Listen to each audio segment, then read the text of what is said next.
Mbaye Van Dam moo takk lu xonq li foofu Mbaye Van Dam moom Malick Ngom a koy arbitré combat bi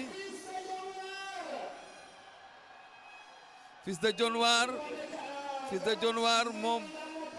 moom ndeysaan waaw ni leen di xàmmee rek mooy Mbaye Van Dam bu Dalifort mbooloo Ndeye Penda Diaw présidente ñu ngi lay nuyu baax di nuyu ñoom Ma Diallo di nuyu monsieur le maire de Dalifort Abouli grand Abouli maa ngi lay nuyu bu baax di nuyu Bamba Mbuub du président bu FILS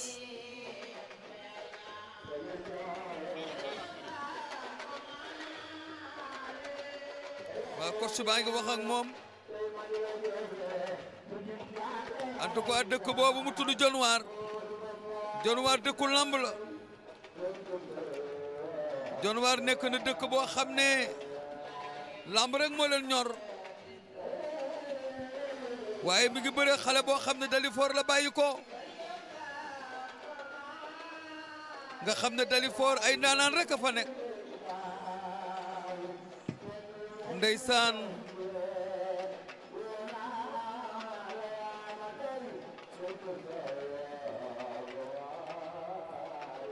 ndeysaan Bibi waa Père Ousmane waa Bibi ñëw na toog bi mu bàyyi la nga nuyoo balaa combat bi commencé waa Père Ousmane gannaaw ba ñu sant yàlla julli ci sangu-sangu yi du nuyu waa axlu làmb bu baax a baax a baax ndax Père Ousmane làmb fi mu toll nii premier combat bi jàll na ci diggante guy gi bu écurie Bosco Sow ak Cukumu Taax ñu jëm ci deuxième combat bi war a dox ci diggante ki nga xamante ne mooy Mbaye Van Dam ak Fils de Dionewar nag boo ko déggee moom doomu Dionewar la Dionewar doon dëkku làmb Dionewar bokk ci làmb Père Ousmane ñoom ñaar ña nga ca digg géew ba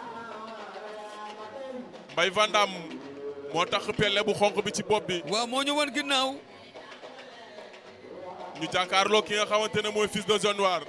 Fils de Dionewar lañ jàkkaar lool. Mbaye Van Dam kabar na ko. ña ngay léewtoo Père Ousmane. ñu ngi léewtoo ñoom ñaar.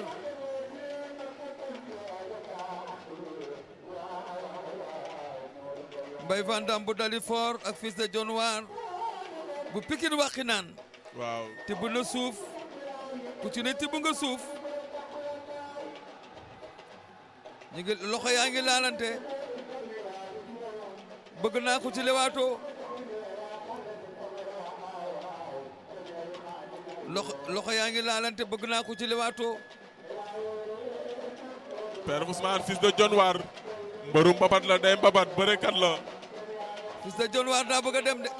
day dem Père Ousmane yàgg day dem. boo xoolee fi muy xool ci suuf rek lay xool. Mbaye Van Dam na sàmm ay tànkam.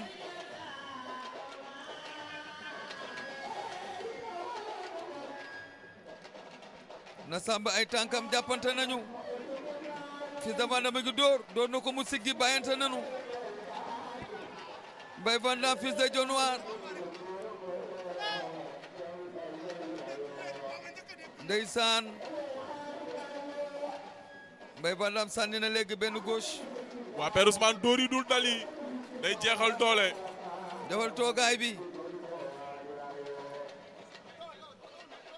Mbaye Van Dam jàppante nañu ñoom ñaar. Fils de Dionewar am na ngemb. Mbaye Van Dam am na ngemb. ay jël na ko. yanu dóor bot na ko Père Ousmane. laa ilaaha illallah. weel Père Ousmane Mbaye lu arbitre yi wax. arbitre lu ñu wax ah. daa mel ne Mbaye Van Dam daan na ko. arbitre bi lu waa yëgati na loxo Père Mbaye Van Ousmane. Dam daan na ko. mbërum Ndeye Penda Diaw bu Dalifort daan na. dañoo mbotante ñoom ñaar daan na. ndeysaan. tubaarkàlla ñu ngi dend Pambaay. waaw. micro central mu Mouniang production. muy wóolare. gis nga ko di chroniqueur moom it nekk ci rajo en même temps